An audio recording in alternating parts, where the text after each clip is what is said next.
Hello guys and welcome to my new video, and today we'll be talking about some major changes happening to Restoration Shamans, and there's going to be a 2-video series. I'm going to be talking about Holy Paladins in my next video that's going to be released in a day or so.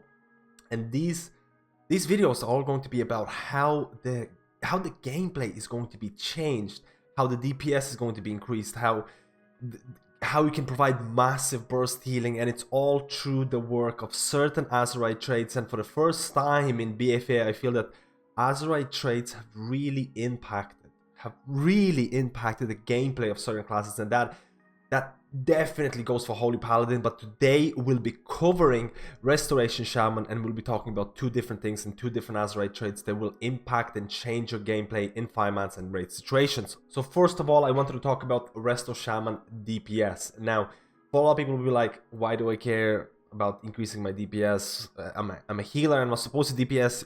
In 5-man dungeons, DPSing as a healer is extremely important, and there's been a lot of discussion among some of the top Mythic Plus pushers because MDI is going to be coming out soon. There's going to be, people are already speculating what classes are going to be really strong, and some of the top MDI pushers have suggested that because of this Azerite trait the Resto Shamans have, that you will see Resto Shamans in MDI.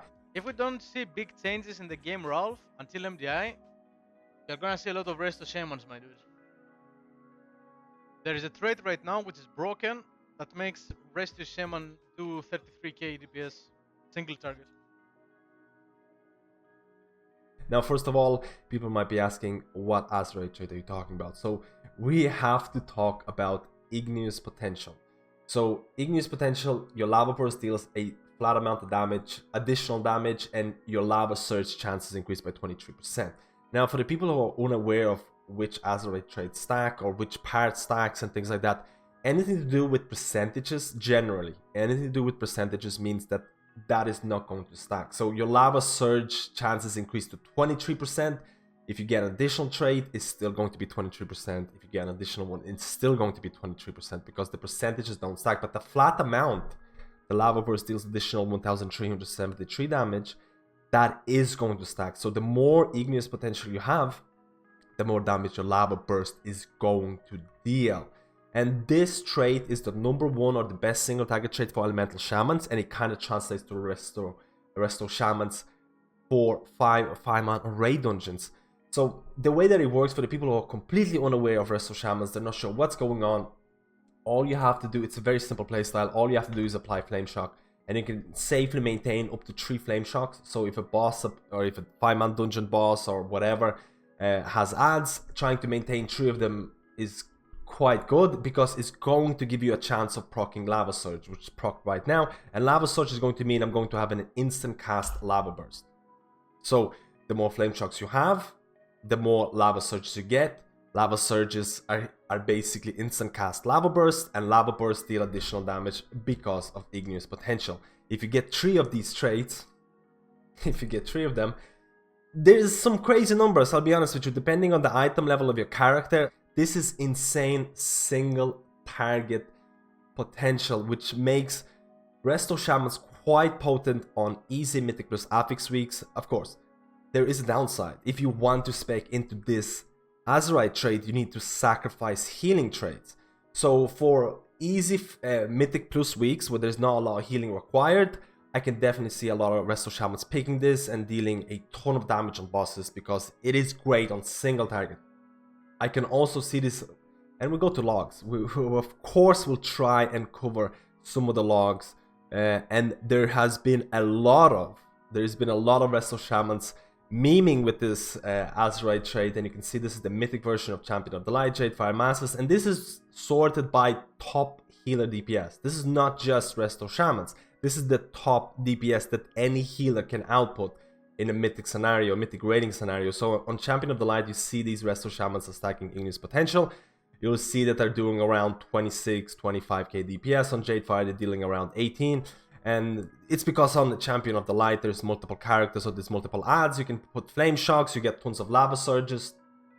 Your Lava Burst is going to be insanely strong.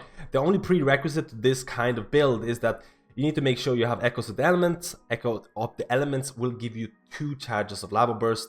More Lava Bursts more DPS. Now, if you kind of wanted to talk about how you can optimize this kind of build or how you can spec into it, I mean, the thing is that with Flame Shock and the way the Lava Burst works is that if a target has Flame Shock on them, your Lava Burst is going to crit no matter what. It's 100% crit chance. So all of a sudden you should never be casting Lava Burst on a target that doesn't have Flame Shock. There's an exception to that. You can cast Lava Burst and apply Flame Shock afterwards, and that's going to still crit. So this is a quality of life improvement that happened during BfA and made Resto Shamans or even Elemental as well way easier to play, because beforehand you would probably be casting Lava Burst and halfway through you'll notice, wait, I don't have a Flame Shock. But now you can just cast Lava Burst and then apply Flame Shock right afterwards. So it's not that bad, or at least it's quite easy to maintain this 100% crit on Lava Burst. So technically crit is not really great. Technically mastery is not going to be great for Resto Shaman because it's all about healing. And if you're going for this DPS meme build at the moment, you'll probably want to get haste and versatility, because only those stats really affect Lava Burst. And Lava Burst is going to be your #1 ability here. Like I mentioned before, this requires you to know exactly when to use this, because if you sacrifice your healing traits and it's a heavy, like it's a mythic plus weak requires a lot of healing, you might be falling down. But overall, this provides an insane amount of single target burst, and it'll be interesting to see if this trait is going to push Resto Shamans in MDI. Again, I don't want this trait to be nerfed, because I feel all of these traits and all of these little gimmicks make the class even more fun to play. But I'd love to hear your opinion on this. So the next thing that I wanted to talk about, and this is to do with healing, and this is to do with Azerite traits, Cloudburst Totem, and Ascendant. So first of all, some of the most popular Azerite traits for Resto Shaman include things like Spouting Spirits. Spirit Link radius is increased by 15%. Again, the 15% does not stack, so Spirit Link size is going to be unaffected if you stack this trait. But it restores a specific amount of health to all nearby allies 1 second after it's dropped. So all of a sudden your Spirit Link becomes, let's call it a HPS cooldown, which shows up on the meters. And it can, if you stack this, your Spouting Spirits can do an insane amount of healing. So if you played a Resto Shaman for quite a long time, or playing Resto Shaman in BfA, you'll notice that Cloudburst is the go-to talent right now. Cloudburst is really, really strong, but you'll also notice that Spouting Spirits do not actually go into Cloudburst. Cloudburst is going to basically store up all of your heals and overheals, and it's going to then explode after a certain period of time. It does not work with majority of Azerite traits, but this can be bypassed by Ascendance. So the way Ascendance works is that it transforms into a Water Ascendant for 15 seconds, causing all healing you deal to be duplicated and distributed evenly among nearby allies. So what happens here is that, and there's people who've used this specifically for Mythic Jaina encounter, because the amount of burst that this is going to provide for majority of scenarios in Battle of the Zal lore, I see this going into overhealing unless you can really, really properly manage this. It can be quite hard. But on Mythic Jaina, I've seen a lot of Resto Shamans going with this, and the way they should do it is that you will make sure that Cloudburst is active, then you will cast Ascendance, and then you will cast Spouting Spirits, and you'll notice the Spouting Spirits are going to be here, and then Ascendance Restorative Mists are also going to proc. So they're going to duplicate the healing that your Spouting Spirits did.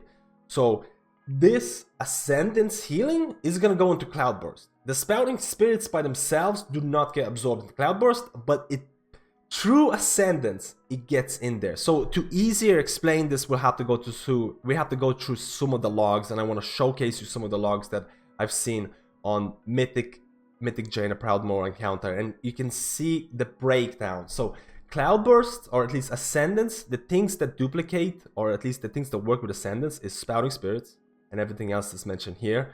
So all of these heals, or all of these Azerite traits, are going to be affected by Ascendance, are going to be duplicated. And then Cloudburst will also store up Restorative Mists. And Restorative Mist is Ascendance. So technically, you put Spouting Spirits goes into Ascendance, Ascendance goes into Cloudburst. And then you have this insane burst healing, and I want to showcase you some of the logs that I've seen on Mythic Jaina, and this is the log of the same guy or girl who is the breakdown of heals here. You can see here this was their mythic kill, And I want to go to the last couple of minutes of the fight, and the last couple of minutes of Mythic Jaina encounter is basically a healer heaven, because there is so much damage happening that is really showcasing what class can output the most HPS in a short duration of time. And if I try to highlight it and see the healing breakdown for the last part, you'll notice here that these Resto Shamans here are outputting around 84. Well, this Resto Shaman is outputting 84,000 HPS. And if you go to the breakdown, you'll notice it's all Restorative Mists, Spouting Spirits, Spirit Linked, and Cloudburst Totem. So these, or this kind of playstyle that I've just mentioned, it might not be viable for everybody. It might not work for everybody because it is an insane amount of burst healing. And to time this right, you need quite a few global cooldowns. Like I mentioned before, you need to really time this well. It takes a couple of global cooldowns to pull it off. You need to make sure that Cloudburst is going to explode at the right time, or you might have to end it early as well. So quite a few people are experimenting with this. I don't want to condone this playstyle for everything. I kind of encourage you to try it out and see if it works for you. But to really optimize it, it seems to be pretty hard. But overall, through the Azerite system, through the Azerite traits, things like Spouting Spirits, things like Igneous Potential, Resto Shamans are seeing a really great increase in terms of the single target DPS, in terms of the burst healing they can provide. And I am really enjoying these Azerite traits. There will be people who will be asking for these traits to be nerfed. In my opinion, I feel this is the first time in BfA that Azerite traits have really altered the gameplay, have really given options to certain classes, because Blizzard has been very, very keen on giving, hey, this healer only has one viable talent or viable Azerite option. This healer only has one option. This healer has one option. And all of a sudden now, through Azerite traits, you have more options, more talent options. And wait till I talk about Holy Paladins, because there is even more changes happening to Holy Paladins through one Azerite trait. Let me know, guys, how you feel about these Azerite traits. Let me know how you feel about this video. If you enjoyed the content, please do subscribe. It helps out the channel greatly. Thank you guys for watching this video, and I'll see you in my next guide.